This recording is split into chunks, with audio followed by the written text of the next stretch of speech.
Channel पर कक्षा 12 के विद्यार्थियों का दोबारा स्वागत है। आप लोग देखिए, एक सवाल है, क्वेश्चन है, वो आप समझिए, आप ही के सिलेबस का है, इस बार परीक्षा के लिए महत्वपूर्ण क्वेश्चन है। क्वेश्चन बोल रहा है कि सिद्ध कीजिए कि बिंदु 0, 7, -10 ये पहले बिंदु का निर्देशांक दिया गया है, ठीक है ना।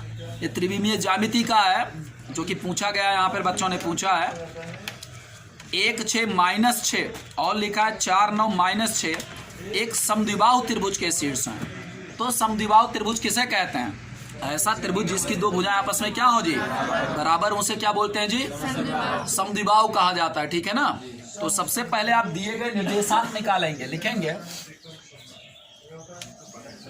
त्रिभुज के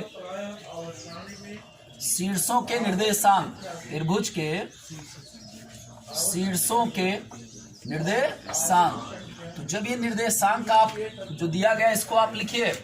ये आपका दिया गया है a बराबर, देखिए a बराबर आपका दिया गया है 0 है, 7 है, ये कितना दिया गया है -10। ये त्रिविमीय ज्यामिति में XYZ तीनों अक्षों से निर्मित है। ये b बराबर आपका दिया गया है 1 लिखा है, 6 लिखा है, फिर कितना लिखा है -6, और c बराबर आपका लिखा है 4, 9, फिर कितना लिखा है -6 लिखा है, ठीक है ना। अब कह रहा है कि एक समद्विबाहु त्रिभुज के शीर्ष है। समद्विबाहु त्रिभुज का मतलब होता है आप भुजाओं के बीच की क्या निकालेंगे, दूरी। भुजाओं के बीच मतलब शीर्षों के बीच की दूरी ही भुजा की क्या हो जाएगी, लंबाई। देखिए, जब आप एक ट्रायंगल बनाएंगे, यहाँ पे देखिए ट्रायंगल आपने बना लिया, ए शीर्ष ये है, ये बी है, ये क्या है सी। त्रिविमीय ज्यामिति में है तो इसलिए 3 शीर्ष यहाँ पर दिए गए हैं, ठीक है ना। इनको आप IJK के रूप में क्या कर सकते हैं, लिख सकते हैं, समझ रहे हैं ना। तो शीर्ष ए का जब स्थित सदिश निकालेंगे यानी वेक्टर OA निकालेंगे तो 0 गुणे I कैप प्लस 7 गुणे कितना हो जाएगा J कैप, और -10 गुणे कितना हो जाएगा A कैप। इससे भी आप निकाल सकते हैं परिमाण। उसके बाद देखिए, जब आप वेक्टर OA, वेक्टर OB और वेक्टर क्या निकालेंगे, OC निकालेंगे, तो इसके बाद वेक्टर AB निकालेंगे, वेक्टर BC निकालेंगे, वेक्टर क्या निकालेंगे CA। इसके बाद उनका क्या निकालेंगे, परिमाण निकालेंगे। जब परिमाण आप निकालेंगे तो वहां पर क्या देखेंगे कि AB की वैल्यू या BC की वैल्यू, इनमें से तीनों भुजाओं की लंबाइयां किन्हीं दो की आपस में क्या होंगी, बराबर होंगी, समझ रहे हैं ना। या दूसरा तरीका है दूरी वाला फार्मूला, क्या है जी, शीर्ष A और शीर्ष B के बीच की क्या निकाल लीजिए, दूरी। तो फार्मूला होता है √(x1 - x2) का whole square plus y1 - y2 का whole square plus z1 - z2 का क्या होता है, होल स्क्वायर। ये फार्मूला लगा के आप दूरी डायरेक्ट निकाल लीजिए, अर्थात डायरेक्टली परिमाण आप निकाल सकते हैं, ठीक है ना। तो ये आपके लिए सरल पड़ेगा।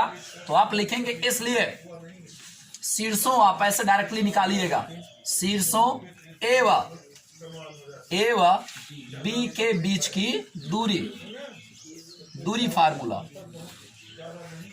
तो फार्मूला यहां पर देखिए, फार्मूला जो होता है क्या होता है, x1 - x2 का whole square plus y1 - y2 का क्या होता है, whole square plus z1 - z2 का क्या होता है, होल स्क्वायर। थोड़ा ध्यान दीजिएगा, यहाँ पर ये आपका x1, ये y1, ये क्या हो जाएगा z1, यहाँ पर ये x2 y2 और क्या हो जाएगा z2 हो जाएगा, ठीक है ना। इस सवाल को 2 तरीके से लगा सकते हैं। जो भी मैं तरीका समझा रहा था इस चैप्टर के, मतलब इस चैप्टर में, उससे भी आप लगा सकते हैं, IJK के रूप में लिखते हैं, परिमाण निकाल के तभी आप लगा सकते हैं, नहीं डायरेक्टली दूरी वाला फार्मूला लगा के यहाँ पे कर सकते हैं आप। तो यहाँ पे लड़के देखो 0 माइनस कितना हो जाएगा, x1 - x2, ये x1 है, ये x1 है, y1 है और क्या है z1, ये x2 y2 और क्या है z2 है। फार्मूले में पुट कर लीजिए वैल्यूज। तो 0 - 1 का क्या हो जाएगा, प्लस 7 माइनस कितना हो जाएगा आपका, 7 - 6 का क्या हो जाएगा, प्लस -10 माइनस 6 जब करेंगे तो -10 और माइनस गुणा क्या हो जाएगा, +6 का क्या हो जाएगा, होल स्क्वायर हो जाएगा। तो बराबर आ जाएगा स्क्वायर रूट। 0 - 1 करेंगे तो -1 का स्क्वायर करें कितना आ जाएगा, 7 में से 6 घटाएंगे 1 आएगा, 1 का स्क्वायर करें कितना आ जाएगा, 6 में से 10 घटाएंगे कितना आ जाएगा, -4 का स्क्वायर करें कितना आएगा, बोलिए 16 आ गया। तो 16 और +2 कितना हो जाएगा, स्क्वायर रूट कितना लिख दीजिए आप, 18 मात्रक, ठीक है ना। अब आप BC की दूरी निकाल लीजिए इसी तरीके से। इसी प्रकार आप लिखेंगे, डायरेक्टली ऐसा लिख लीजिए, BC बराबर क्या लिखेंगे भाई साहब, जब BC अर्थात B और C शीर्षों के बीच की दूरी, ठीक है ना। फार्मूला यही लगेगा, पुट केवल करना है। अब इसको x1 और इसे क्या मान लीजिए x2, ये y1, ये y2, ये z1 और कितना हो जाएगा तो फार्मूला लगाओ भाई साहब, कितना हो जाएगा 1 माइनस 4 का क्या हो जाएगा होल स्क्वायर प्लस 6 माइनस 9 का क्या हो जाएगा whole square plus minus 6 plus 6 हो जाएगा, क्योंकि माइनस थोड़ा क्या हो जाएगा प्लस 6 का क्या हो जाएगा होल स्क्वायर। ये पद कट जाएगा अर्थात 0 हो जाएगा। 1 में से 4 घटाओ कितना आएगा आपका, बोलिए -3 आएगा। -3 का स्क्वायर करें कितना हो जाएगा 9 हो जाएगा। प्लस यहाँ पे 6 में से 9 घटाएंगे तब कितना आएगा -3 आएगा। -3 का स्क्वायर करें कितना आ जाएगा 9 आ जाएगा। तो 9 कितना हो गया, स्क्वायर रूट कितना हो जाएगा 18 मात्रक। तो यहाँ पर देखिए ध्यान से, दोनों भुजाएं, दोनों डायरेक्टली भुजाएं आपकी निकल गई, तो तीसरी भुजा निकालने की आवश्यकता यहाँ पर आप लिखेंगे। चूंकि त्रिभुज एबीसी में जो बीच की दूरी आप निकाले इसी को क्या बोलेंगे आप AB। तो AB की वैल्यू किसके बराबर है जी BC। स्क्वायर रूट 18 वहां पर भी लिखा है, स्क्वायर रूट 18 यहाँ पर भी वैल्यू निकला, ठीक है ना, लिख लेंगे। चूंकि तो तीसरी भुजा निकालने की आवश्यकता नहीं है, लिखेंगे चूंकि त्रिभुज ABC में आप लिखेंगे AB बराबर आपका कितना आ रहा है जी BC आ रहा है, ठीक है ना। इसलिए त्रिभुज ABC कैसा त्रिभुज है जी समद्विबाहु है। त्रिभुज ABC एक कैसा त्रिभुज है समद्विबाहु त्रिभुज है। नोट कर लीजिए, सवाल ऐसा लगेगा समद्विबाहु त्रिभुज है।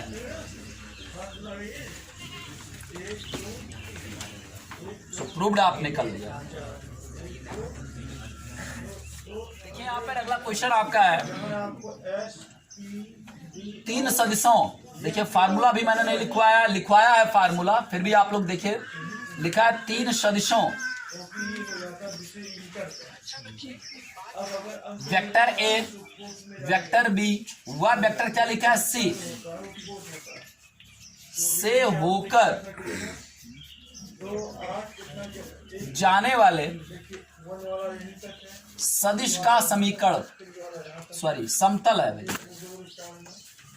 प्लेन जो बनेगा समतल का क्या निकालेंगे आप समीकरण। जब समतल का समीकरण निकालेंगे तो इसे वेक्टर चाहे आर लिखे या आर आप लिख सकते हैं। ये फार्मूला होता है 1 माइनस एस माइनस टी गुणे वेक्टर ए प्लस एस गुणे एस नहीं होता टी होता है शायद टी गुणे vector C vector B plus S गुणे कितना हो जाएगा वेक्टर सी। आप चाहे जैसा इसमें आप कर लेंगे, ठीक है ना।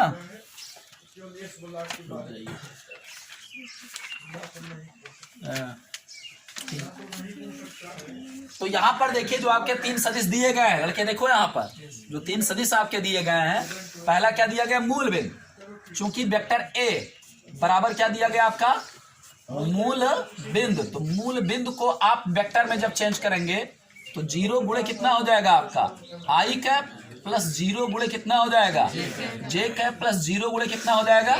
तो वेक्टर ए की वैल्यू निकल गई। वेक्टर बी बराबर कितना दिया गया बोलिए, वेक्टर बी बराबर आपका कितना दिया गया है -2i कैप, माइनस कितना लिखा है 2i cap plus 4j cap, फिर कितना है प्लस कितना है आपका k कैप लिखा है। और वेक्टर सी बराबर आपका कितना लिखा है लिखा है 4i cap plus 2k cap, बस इतना ही ना।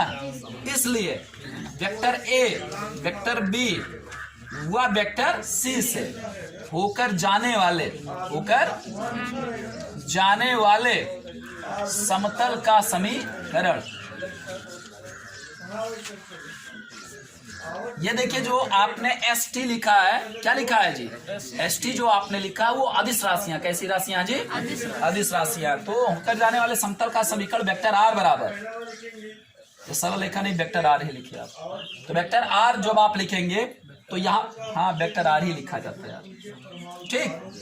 तो वेक्टर R बराबर फार्मूला क्या बनेगा, देखो यहाँ पर मैंने लिखा है 1 माइनस, तो 1 माइनस एस माइनस कितना हो जाएगा आपका टी हो जाएगा, ठीक। और गुणे यहाँ पर देखिए वेक्टर ए की वैल्यू कितना है आपका 0 है ना, तो गुणे कितना लिख देंगे आप 0 प्लस कि क्या है जी टी गुणे वेक्टर बी की वैल्यू ये है आपकी कितना लिखा है -2i कैप प्लस कितना लिखा है 4j कैप प्लस कितना लिखा है k कैप, फिर कितना है प्लस s गुणे क्या लिखा है वेक्टर सी। तो वेक्टर सी की वैल्यू कितनी है 4i cap plus 2k cap. अब इसमें करते क्या है ध्यान दीजिए, ये तो आपका पूरा 0 हो जाएगा, इसमें t से अंदर गुणा करेंगे i कैप कॉमन लेंगे, ठीक है ना।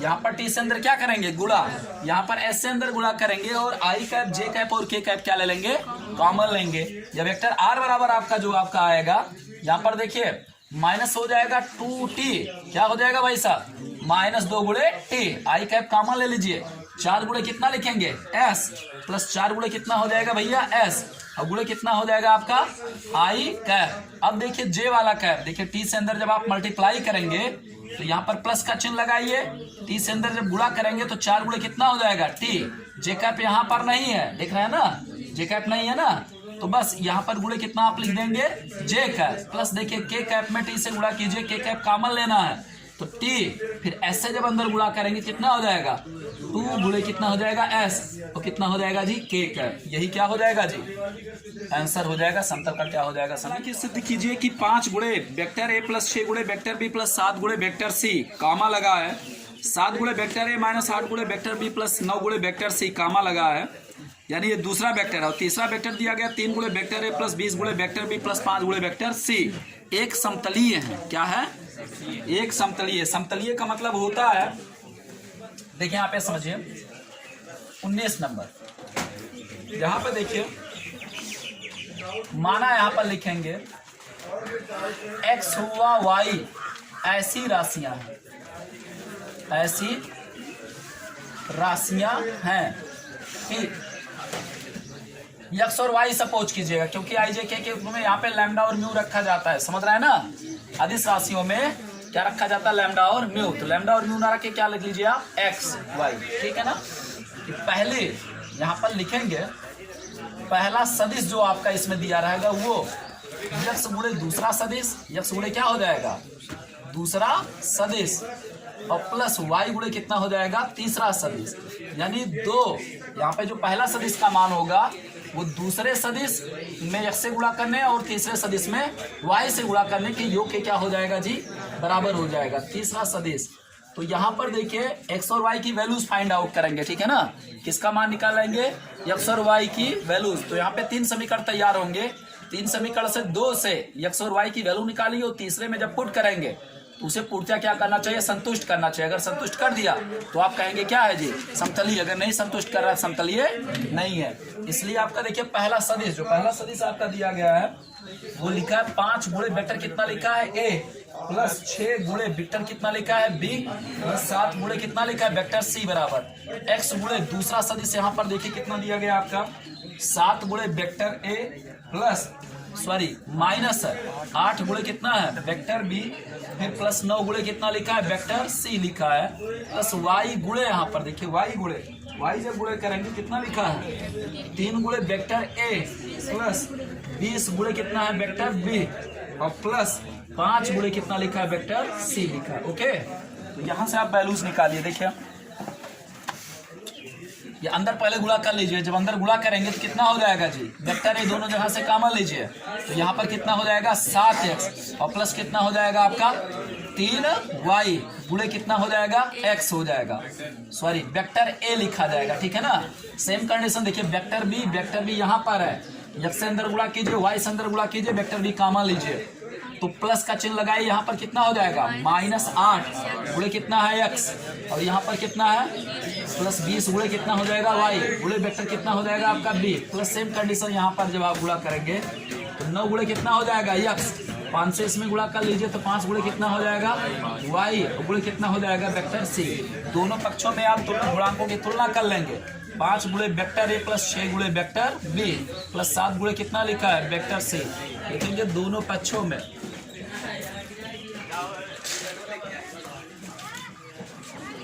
वेक्टर ए, वेक्टर बी व वेक्टर सी के गुणांकों की तुलना करने पर, के गुणांकों की क्या करेंगे आप, कंपैरिजन, तुलना करने पर। जब तुलना आप करेंगे तो यहाँ पर देखिए 7x प्लस कितना लिखा है आपका 3y, ये किसके बराबर हो जाएगा 5 के बराबर हो जाएगा, सो दैट आप लिखेंगे 7x प्लस 3y बराबर कितना हो जाएगा 5, इक्वेशन फर्स्ट तैयार हो जाएगा, माइनस कितना हो जाएगा 8x प्लस कितना हो जाएगा 20y, ये बराबर कितना हो जाएगा 6, 2 कॉमन लेके काट दीजिए, 2 इधर से 2 जानते हैं ना कट जाएगा, जब 2 लेके इधर से 2 से यहाँ पे काटेंगे तो माइनस कितना हो जाएगा 4x और प्लस कितना हो जाएगा 10y, बराबर कितना हो जाएगा 3। इक्वेशन क्या हो जाएगा आपका सेकंड हो जाएगा। और थर्ड क्या हो जाएगा आपका 9x और प्लस कितना लिखा है 5y। इधर वेक्टर सी का गुणांक कितना है जी 7 है। ये समीकरण नंबर क्या हो जाएगा थर्ड। ठीक है ना। समीकरण फर्स्ट और सेकंड को हल कीजिए, चाहे सेकंड और थर्ड को, किसी को एक को हल करके दूसरा मान किस में उठा के रखेंगे जी फर्स्ट में। जैसे आप दूसरा और तीसरा हल कर रहे हैं तो जो एक्स वाई की वैल्यू है उस किस में रखना है आपको फर्स्ट में रखना है। चाहे पहला और दूसरा हल कीजिए, जो मान है उसको किस में रखिए जी थर्ड में रखिए। ओके, तो यहां पर क्या करेंगे आप, तो यहाँ पे आप ये हल कर लीजिए। थर्ड में आप 2 से गुणा करेंगे। देखिए यहाँ पे 2 से जब गुणा करेंगे तो 5 गुना कितना हो जाएगा, तो आप लिखेंगे समीकरण थर्ड मल्टीप्लाई बाय कितना लिखेंगे 3 और उसमें से क्या करेंगे आप सेकंड घटा देंगे, माइनस इक्वेशन क्या हो जाएगा सेकंड से। तो समीकरण थर्ड में 3 से गुणा कर लीजिए, 9 3 कितना हो जाएगा जी 27x प्लस 2 से गुणा कर रहे हैं जी थर्ड, 3 से नहीं। 5 गुना कितना हो जाएगा जी 10y बराबर 7 गुना कितना हो जाएगा 14। ये समीकरण थर्ड किस में चेंज हो जाएगा जी फोर्थ में। सेकंड इसके नीचे लिखिए, यहाँ पे 18 रहेगा, यहाँ पे 18 हो जाएगा भाई, 3 से वहां पे गुणा हो गया था ना। तो यहाँ पर देखिए माइनस कितना लिखा है आपका 4x लिखा है आपका, ठीक, और प्लस कितना लिखा है 10y बराबर कितना लिखा है 3। ये समीकरण नंबर क्या है आपका सेकंड है। घटा रहे हैं तो चिन्ह बदल जाएगा, प्लस हो जाएगा, यहाँ पे माइनस, यहाँ पे माइनस, ये कट जाएगा। 18 4 कितना हो जाएगा 22x, ये बराबर 14 में से 3 घटा दीजिए कितना हो जाएगा 11। तो x बराबर कितना हो जाएगा 11 बटे कितना हो जाएगा 28। ठीक, ये वैल्यू आप उठा 22 होगा यार। तबीयत नहीं ठीक होने से जो है सवाल भी गड़बड़ हो रहा है। तो 11 के 11 11 दूना कितना हो जाएगा 1 बटा कितना हो गया, x की वैल्यू आपने निकाला। यही x की वैल्यू आप उठा के चाहे सेकंड में या फिर थर्ड किसी में रख दीजिए। लिखेंगे समीकरण थर्ड में जो यहाँ पे लिए हैं, सॉरी सेकंड लिख लीजिए, समीकरण सेकंड में x का मान रखने पर जो समीकरण आप यहाँ पे चूज किए हैं सॉल्वेशन के लिए वही समीकरण में मान रखेंगे। ठीक है ना। जब x की वैल्यू रखेंगे सेकंड में तो यहाँ पर क्या लिखा है आपका माइनस कितना लिखा है 4x, 4 गुणा x की वैल्यू 1 बटा कितनी आई है 2, प्लस कितना लिखा है आपका 10y, ये बराबर कितना है आपका 3। देखिए यहाँ पर स्पेस है, यहाँ पे सवाल आगे हल हो रहा है। तो देखिए 2 1 के 2 2 गुना कितना होता है, तो -2 उधर चला जाएगा, कितना हो जाएगा जी, तो 10y बराबर कितना हो जाएगा 3 प्लस 2, 10y बराबर कितना हो जाएगा आपका 5। तो 5 के 5 5 गुना, तो y बराबर कितना हो जाएगा 1 बटे कितना आ गया 2। तो अब देखिए ये दोनों वैल्यू x और y की कहाँ पे रख दीजिए समीकरण फर्स्ट में। अगर इसको क्या करे जी संतुष्ट करे तो आप क्या कहेंगे, हाँ, तो ये मान रख दीजिए। लिखेंगे समीकरण फर्स्ट में x तथा y का मान रखने पर, तो रख दीजिए यहाँ पर x और y की वैल्यू रखो। तो यहाँ पे रखो जी 7 गुणे x की वैल्यू कितना आपने फाइंड आउट किया 1/2 प्लस 3 गुणे कितना है 1/2। तो इसको सॉल्व कीजिए। समीकरण फर्स्ट में x तथा y का मान रखने पर इक्वल कितना लिख दीजिए पहले 5। तो देखो ये 5 होगा 7/2 प्लस कितना है 3/2, ऐसा लिखिएगा। समीकरण फर्स्ट के बाएं पक्ष में ऐसा लिखेंगे, समीकरण फर्स्ट के बाएं पक्ष में x तथा y का जब मान रखेंगे तो यहाँ पे बराबर नहीं लिखना पड़ेगा आपको। तो 7 3 कितना हो जाएगा जी 10 बटे कितना हो जाएगा 2, 2 1 के 2 2 5 कितना आ जाएगा 5, 5 बराबर क्या हो जाएगा आपका दायां पक्ष। समझ रहे हैं ना। तो यहाँ पर क्या देख रहे हैं कि जो x और y की वैल्यूज आप निकाल रहे हैं वो पहले वाले समीकरण को क्या कर रहा है संतुष्ट कर रहा है। अतः लिखेंगे, अतः तीनों सदिश क्या है जी समतलीय हैं। तीनों सदिश कैसे है जी समतलीय हैं, समतलीय हैं। ऐसे लगा डालिएगा कुछ बस।